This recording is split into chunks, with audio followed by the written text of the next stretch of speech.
মিজানুর রহমান আজহারি সবসময় একটু ঘুরিয়ে কথা বলে, তার রাজনৈতিক বক্তব্যগুলো একটু ঘুরিয়ে বলে, শয়তানের যা কাজ আর কি।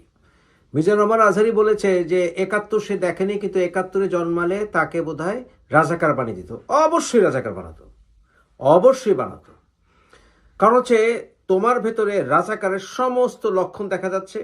তুমি রাজাকারদেরকে তোমার পীর মনে করো, তুমি রাজাকারদেরকে ডিফেন্ড করো, পরোক্ষভাবে তুমি রাজাকারদের উদ্দেশ্য চরিতার্থ করছো। সিম্পল।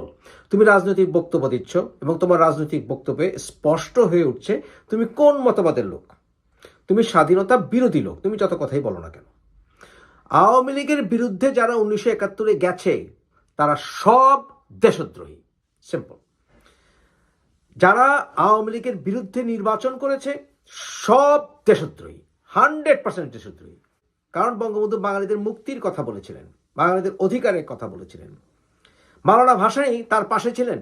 মাওলানা ভাসানী যদিও নির্বাচনে যাননি, কিন্তু মাওলানা ভাসানী বঙ্গবন্ধুর পাশে ছিলেন। বঙ্গবন্ধুকে মুক্ত করার জন্যেই সেই আগরতলা ষড়যন্ত্রের সময় মাওলানা ভাসানী এবং তার সাথীরা সংগ্রাম করেছিলেন, জেলের তালা ভাঙব, শেখ মুজিবকে আনব। বঙ্গবন্ধু মানেই ছিল সোহরাওয়ার্দী, বঙ্গবন্ধু মানেই ছিল শেরেবাংলা, বঙ্গবন্ধু মানেই ছিল ভাসানী, বঙ্গবন্ধু মানেই ছিল এমএজি ওসমানী, বঙ্গবন্ধু মানেই ছিল জিয়াউর রহমান। কারণ জিয়াউর রহমান বঙ্গবন্ধুর পক্ষে স্বাধীনতা ঘোষণা করেছিলেন। তাহলে বঙ্গবন্ধুর বিরুদ্ধে যাওয়া মানেই তো স্বাধীনতা বিরোধী, বাঙালিদের বিরুদ্ধে বেইমানি। আমাদের পিতার প্রজন্ম এই সকল রাজাকারদের বিরুদ্ধে যুদ্ধ করেছিল ৭১-এ।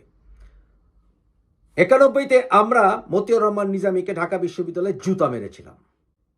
বর্তমান দিনের রাজাকারে মিজানুর রহমান আজহারিকে শায়েস্তা করা বর্তমান প্রজন্মের দায়িত্ব।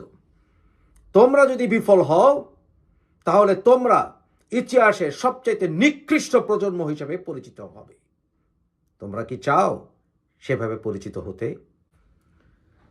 জামাত বাঙালিদের বিরুদ্ধে ছিল, আমাদের স্বাধীনতার বিরুদ্ধে ছিল।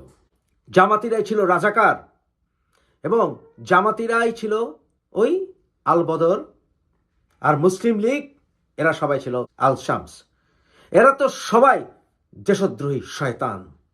যখন বঙ্গবন্ধুকে বাংলাদেশের মানুষ ভোট দিল, অর্থাৎ তৎকালীন পূর্ব পাকিস্তানের মানুষ ভোট দিল, বঙ্গবন্ধু জিজ্ঞাসা করেছিলেন সেই ৭ই মার্চের ভাষণে, আমার উপর আপনাদের কি আস্থা আছে? সবাই বলেছিল হ্যাঁ আছে, সবাই জয় বাংলা ধ্বনি দিয়েছিল। তারপর যখন বাঙালিদের উপরে গুলি চালানো হয়, তারপরেও যারা সেই পাকিস্তানিদের সাথে ছিল তারাই জাতীয় বেঈমান, তাদের সংখ্যা যতই হোক না কেন। তাদের সন্তানরা, প্রজন্মরা এখন চারিদিকে দেখতে পাচ্ছি।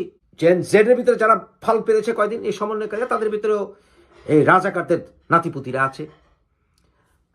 তুমিও রাজাকারের নাতিপুতি, কারণ তোমার আদর্শ হচ্ছে মতিউর রহমান নিজামী, আলী হাসান মুজাহিদ, এবং তুমি হচ্ছে গিরগিটি।